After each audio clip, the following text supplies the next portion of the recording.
Hello everyone, it is lunchtime. I'm Paul Machin. Let's chat through all the biggest things happening around Liverpool Football Club today. Between myself and you can use the live show chat to interact with me. So if you've got any interesting thoughts, feelings, comments, or points for discussion on the things that I bring up on today's show, then you can use the live show chat. And I will feature good ones like this. What is EAFC? Yeah. Anyone over the age of 40 will probably be asking that question. And the only reason I'm not is because I'm so cool. We're going to be talking Fluminense, talking about Liverpool and Andre and the move that the Reds made and whether that means there's still scope to pick him up later on in the season.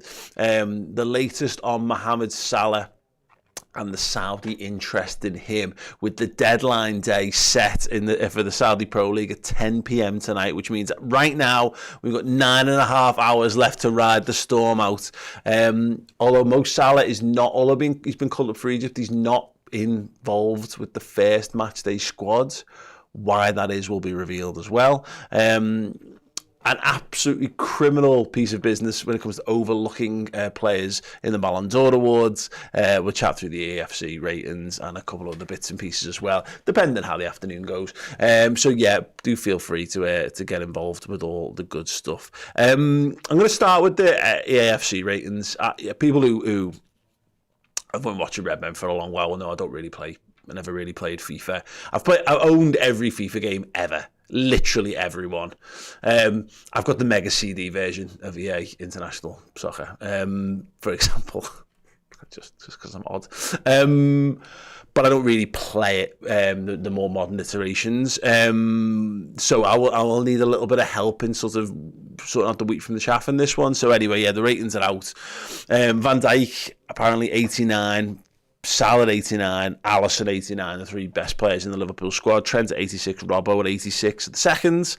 And then we've got Jota at 85, Diaz 84, Thiago 84, Gakpo 83, McAllister 82, Darwin Núñez 82, Dominic Szoboszlai 82, Ibrahima Konate 81, Dominic Matteo, no, Joel Matip, 80, Endo 80, Gravenberch 79, Joey Gomez 79. Obviously, there's a few that aren't included in that, I guess, just off the top of my head. Harvey Elliott, I'd love to know where Ben Doak's at, and a few others besides.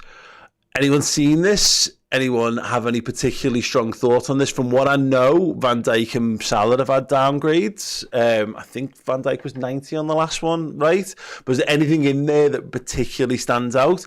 I posited this theory on Twitter this morning, is do we reckon that EA drop a few stupid ratings in there just for the free social promotion? You know, I like this. And I think it's always worth doing it. James LFC 86 here says they've screwed us there. Like Liam Buchanan says they've done Mac dirty. Yeah. What do we think? Anyone got any other thoughts? Jason Parker wants to know if we've got a countdown clock for the closing of the Saudi window. We don't. We really should have done that. I think I've got a clock in here. I'll just hold my watch up to the screen for the next 9 hours and 26 minutes. No, I shan't. Dave Dawson says EAFC ratings are never right. After a bad season, I expect them to be miles off. Yeah, it's a typical thing. I think you find that, and footy games have been like this forever. You never really capitalise on it when Liverpool are at the best. Dave Dawson also expounds on this by saying EAFC go by press and perceptions, and we've had a bad season, so it's always going to be rough. Fans who watch the team week in, week out know what the numbers should be. Someone give me some examples then in the comments. Pick a player and tell me what number you think they should be. So, like, for example, Alexis McAllister looks low to me, because as much as Brighton are only an ultimately Europa League team, that feels low to me. Konate feels low at 81. Now, what I know from years of playing Pro Evo is younger players would tend to be rated lower because they improve throughout the game. Now, are these the stats solely for Ultimate Team, or is this what players start at when you play in career mode? And when you play career mode, can you improve the players? Do the players' stats improve the more you play with them? Again, you see what I mean? Rob Davies says Sabo 90, Mac 90. Jared Kelly says Mac should be 84. So should Szoboszlai. I think Kanate's rating is super low. And yeah, B-Boy 7 says I don't get how Alisson and Salah get downgraded. Well, this is the thing. Alisson was the best performing goalkeeper in the league last season, and Salah got 30 goal contributions. Yeah, I don't know what the boy. I think the new season of eFootball came out today. I've not checked it out yet. I will have a look at that actually. Yeah, and there you go, Neil Cheriton. There's something for you. The lower the better, so I can buy them absolutely. And Nathan Weiss, I am looking at Gravenberch at 79 and worrying that we may think he may well be a saviour for us. See, here's a point that's worth pointing out is that the ratings actually don't really matter down the far end. What I would also say is you see my experience from these, because we used to stack them side by side every year. We used to get both when they were proper physical games. We used to get them ahead of time every year and do like, you know, comparisons and all that kind of stuff. You can only have so many boss players in a team because it unbalances the team too much. You know, we're fans of our club, and I would be saying that everyone, I don't know, maybe Endo, I don't know enough about him, but I would suggest that almost every single player in there is probably worth a higher mark. But yeah, you know, it is what it is, isn't it? Dr. Matty, I feel like you may have gone too far the other way here. Gravenberch 79 is ridiculous, more like 89. Martin Terry, ratings improving in career mode. Darwin got to be 90 plus in FIFA 23. Okay, sweet. That makes sense, doesn't it? Yes. And yeah, there we go. Ian McCartney with the obvious points for all the plus 40s. Can we move on, please? Ian, we can. Let's move on. We're going to move on to Andre news. So Paul Gorst of the Liverpool Echo put this tweet out this morning. Fluminense president Mario Bittencourt on Andre Trindade. Liverpool's chief executive contacted me directly. I replied to him, my friend, I don't sell players now. If you want to buy now to take in January, we can start talking. Or if you want to wait until December.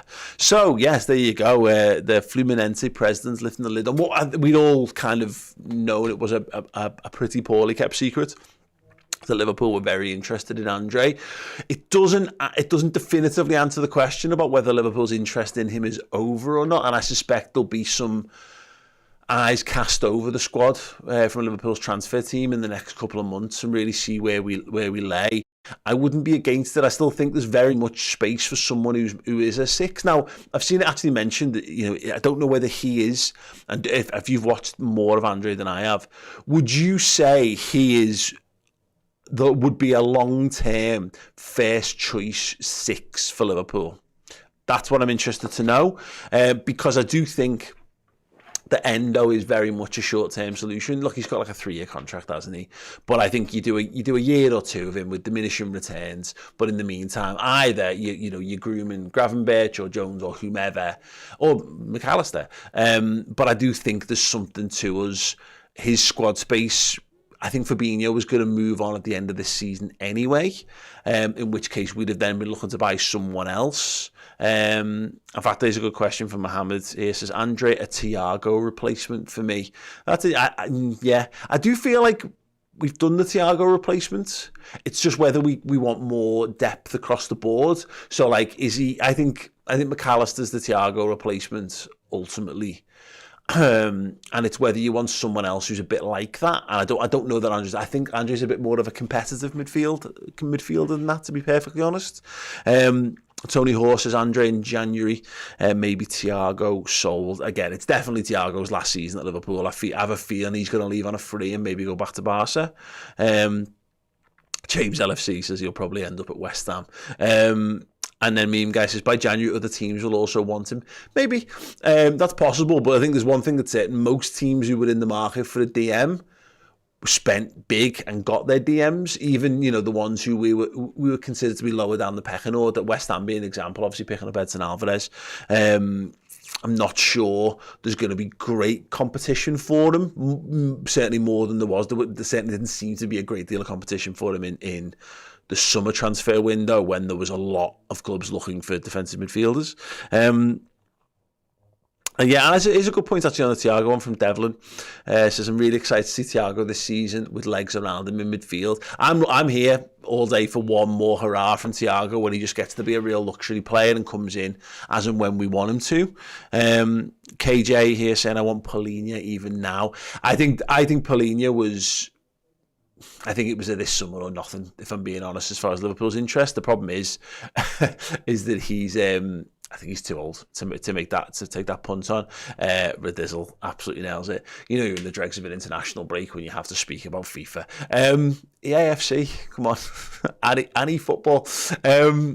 Yeah.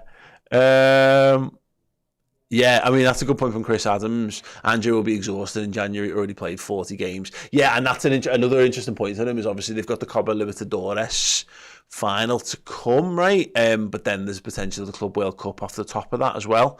So yeah, the real Dark Lord. Wow, what a name. I've got friends in Brazil who assure me Andre is the next powerhouse 6 for Brazil and he's excellent. Well, I'll have a bit of that. Thank you so much. Dr. Matty just says truth. Yeah, I'm all in on that if that's the case.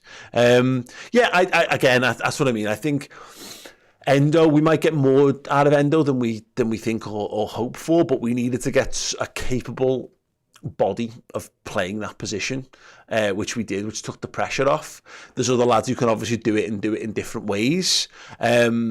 But I do feel like we'll be in the market long term for someone to really, really nail down that role. Because even if he's not it, and even if Gravenberch is being groomed towards it, you still need someone else. And again, it depends on the offensive eight. We're happy to use McAllister at the moment, but I still feel as though we're losing something from what we're really aiming for by not having McAllister in the more advanced positions, if I'm honest, right? So let's move on. Fabrizio Romano put the tweet out, but a lot of people will have seen it last night. Ballon d'Or, the Yashin Trophy for best goalkeeper list unveiled was Marc-Andre ter Stegen. What? Dominic Livakovic, Emiliano Martinez, Thibaut Courtois, Aaron Ramsdale, Mike Maignan, Yassine Bono, Andre Onana, Bryce Samba, and Ederson. Okay. Can we all spot the obvious player who's not in that list? Anyone want to take a punt?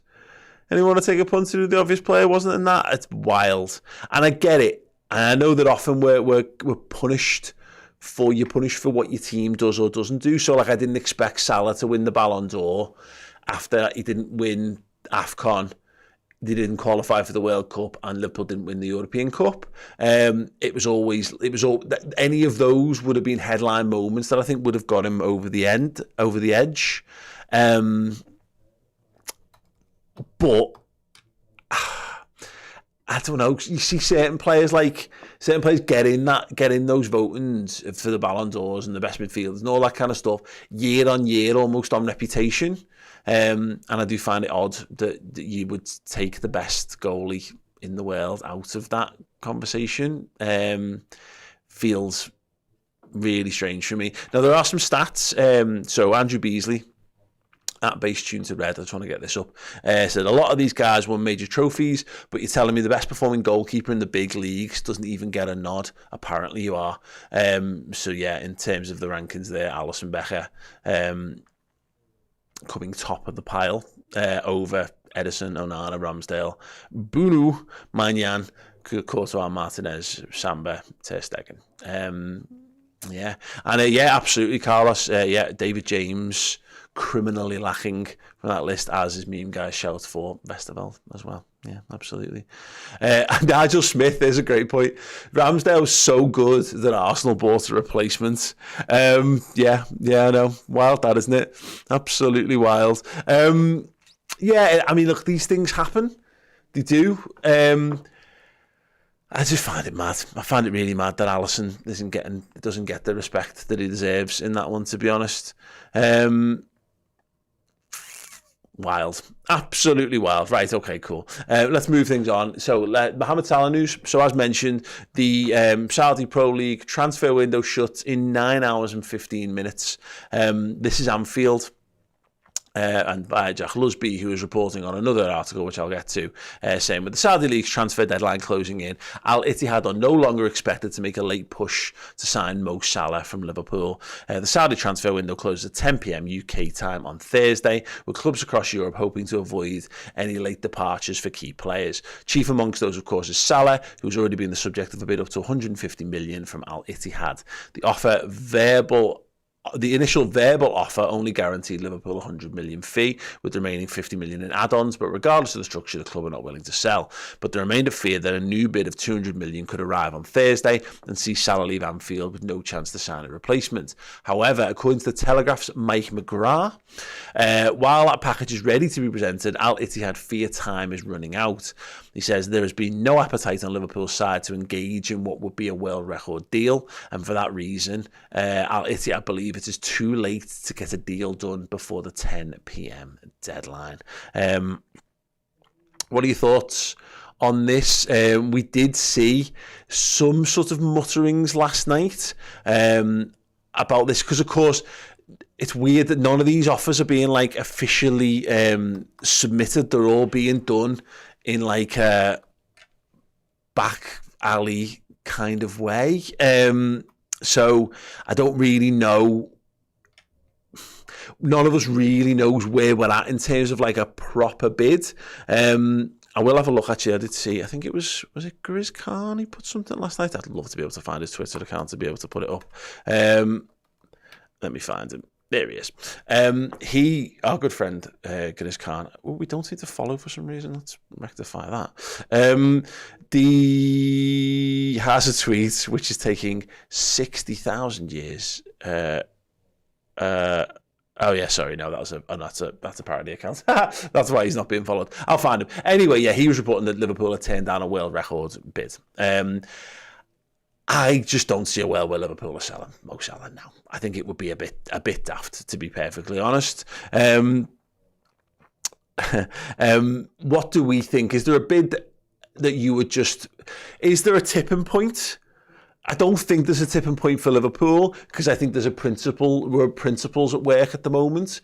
Is that if you tell the Saudi Pro League and the PAF and Al-Ittihad, whomever, that you can buy our best player outside of the British transfer window, then you've set that precedent, and then they can then basically, and the player can reasonably expect that can happen again in the future. So what's to say that Szoboszlai has an absolutely unreal season or two unreal seasons, and they come in with a 200 million offer for him next year, and Liverpool go no, and they go, well, actually you will say yes because we know you've got a price.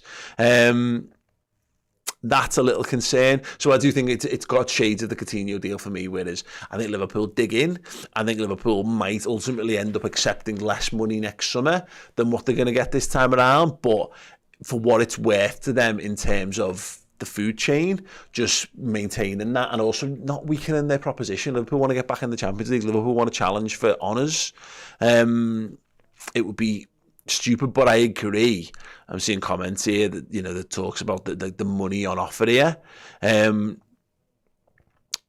is a point that which Liverpool, it's kind of silly when like Ed Stone here says, and this is an interesting point, 250 to 300 million then buy Mbappe. The point is Liverpool are never going to buy it. So Liverpool, even if they sold Salah, are never going to go out and buy a like for like £100+ million replacements. They're just not. They're certainly not going to go buy Kylian Mbappe, because what that money doesn't do is change Liverpool's wage structure.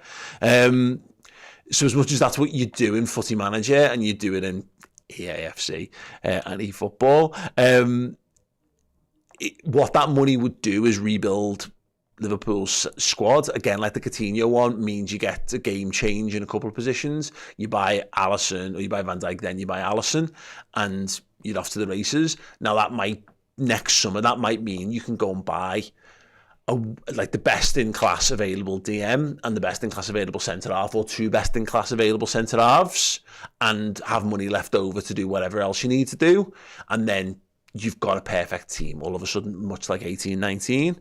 But at this point, yeah, I don't know. It feels a bit stupid. James Shine says, Paul, would you offer Salah a 1-year extension to get more money from Saudi Arabia? Maybe there's something in that. I'd say to Salah, right, yeah, do a 1-year extension, even if it's on slightly more money than he's on now, which is he's still on obviously our highest wage at the moment. Put him on another 25k a week or 50k a week or whatever, or add some extra bonuses in for goals or some shit like that. But agree to sell him next summer. But agree to say, we'll sell you. What you put a release clause in of like 200 million or 250 million or something. I don't think Liverpool will do that. I think they know that they're going to get a bid for Salah next transfer window and the transfer window after that, and that gives them a little bit of time to work out what they're doing. So maybe you buy Salah's replacement in January, and then you sell him in the summer, maybe. Or listen, hell who knows? Maybe Ben Doak absolutely explodes and no one's asked. AA5428 says, anyone saying we should sell him is a clown. Mo is literally the best right winger. He is, but they always say, the old Liverpool adage is always let people's legs go on someone else's wages. And the smartest thing you can do is take a player to his peak, get brilliant years out of them, achieve your aims, and then move them on when they've had more best years in the past than they've got left ahead of them. And the thing about Salah, which makes it hard, is you could get 4 or 5 years of Salah at the level that he's at this season. But in that time, you could have bought 2 or 3 players who actually make your squad, take your squad up a level, and you could be having 2 or 3 years of winning doubles and trebles and challenging for titles and 95 plus points. That's the balancing act with what comes next. But I agree. It'd be stupid to sell him now, because you've got money. You can't put money on the right wing. You just can't, put a big sack of cash on the right wing and hope that you bounce balls off it. It might have a better first touch than Darwin Núñez still, but Darwin can at least recover and score goals off the back of it. So yeah, it feels stupid to me, to be perfectly honest. A lot of our points, obviously, there are things that you can shuffle around, but yeah, it's interesting. It is an interesting point regardless. Oh yeah, people want to know, so the next point on this, so Salah's actually been called to international duty. This is Anfield again writing, but as his country prepares for the visit of Ethiopia to Cairo, the Liverpool forward is not training with his teammates. Salah appears to have been spotted with his family at Legoland in Windsor earlier this week. Yeah, love that. Following the Reds 3-0 win over Villa. This comes as the 31-year-old was rested for the meeting with Ethiopia because Egypt are already qualified for the AFCON as Group D leaders. The Egypt FA confirmed the decision on Saturday, with Salah due to join his teammates for the friendly against Tunisia on September 12th. While his admission could be considered worrying given it aligns with the final days of the transfer window in the Saudi Pro League, at face value it is a positive. Salah was not required for a dead rubber against the Ethiopian, has been permitted to recharge before a more high profile game next week.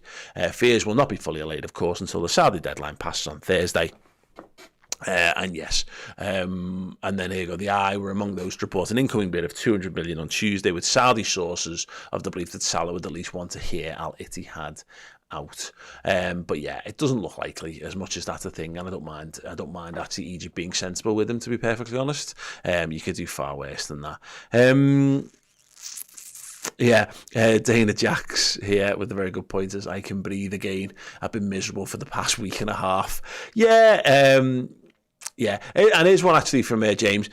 Chris and Dan were floating this on deadline day. Saka would be an interesting replacement. That's one of the few examples of that, and this is what I mean by it. I don't think Liverpool would sell Salah, who's one of the top stars of world football, and go and buy another one who's already there. And I know Saka is on the verge of that. And I don't think Arsenal would sell him, by the way, but he's an example where you could go and get someone like Saka potentially for less money than you've got for Mo Salah on probably half the wages.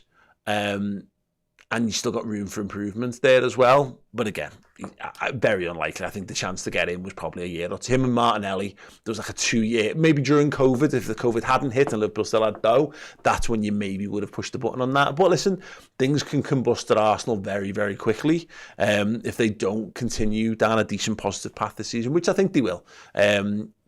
They've got a very fickle fan base, and they've also got the pressure of all the London set and all the people who kick off at them in WhatsApp groups. Like, the pressure on Kai Havertz is hilarious. He's just a decent footballer they bought, but he needs to score basically 2 goals a game for the rest of his career. Otherwise, all Arsenal fans are just going to hear is constant Chelsea fan pecking in their heads forever and ever and ever. Yeah, look, Saka could go anywhere ultimately, but yeah, you know what? If you've got 200 million burning a hole in your arse pocket, just test Arsenal. Just test them. See what happens. Right, there is a couple more bits and pieces, but I'm going to cover that on the Bite Size podcast instead. So if you like listening to Liverpool content on the go, we do a more condensed version of this over on there each and every day.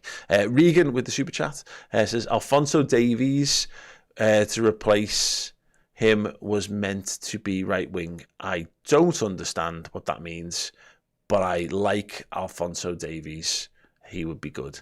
And Virgil here saying Kvaratskhelia in that front line along with Diaz and Nunez would be an absolute havoc for defenders. Hisham here says 1.5 million a week plus 18 million a year from sponsors didn't turn his head. Remarkable commitment to LFC and unwavering focus on his career. Legend. Well, that's not to say his head hasn't been turned, by the way. It's more that there's a difference. You can have your head turned. Liverpool will be more accepting of heads being turned when they've got an opportunity to spend the money on players to replace them. I think they got really burned with the Fabinho and Hendo stuff to the point that we've arguably weakened. I think, look, McAllister, Gravenberch, Szoboszlai are an upgrade undoubtedly on Oxlade-Chamberlain, Keita, Milner and Henderson, but I'm not convinced Endo is an upgrade on Fabinho. So I don't think Liverpool will want to maintain dominance. So I just don't think there's an offer where they do accept Salah to go today. I just don't think there is. So yeah, that's it. Keep your thoughts coming on all of that. Loads more to come from us, by the way. If you want to get more on Ryan Gravenberch, I would highly recommend you go to redmenplus.com. Our expert insights are genuinely off the chart, off the scale, brilliant. And what Dan's been able to do on there, there's tons of great content as well. So Liverpool, I've got an analyst expert opinion from David Seagar. He's been speaking to coaches, and he also spoke to former Liverpool winger Ryan Babel as well. So a guy who's literally played at international level with Ryan Gravenberch and played for the mighty Reds. All that stuff exclusively on redmenplus.com. Go over there and fill your boots with transfer postscript content with insight into all things happening on and off the pitch, podcast, videos, documentaries, the absolute works. It's very, very good indeed. Right, thank you so much for joining me today. I'm going to be doing a video on Mates TV, which is my YouTube channel, on Liverpool squad depth. That's going to be going out later on today, so keep your eyes peeled for that. And later on in the week, probably over the weekend, I'm going to be reviewing my summer transfer window predictions, which I did 2 weeks before the end of the season. Yeah.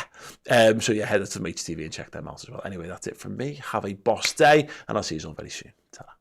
Hey, thank you so much for watching the show. You're amazing. And if you want to signify your legendary status, then head over to redmenplus.com. Join as a legend tier subscriber. Not only you get all of the great video and podcast content, you'll also be entered into our monthly prize draw for great signed Liverpool gear. And you'll get access to our Discord as well, full of amazing Liverpool supporting human beings. Head to redmenplus.com and join as a legend tier today.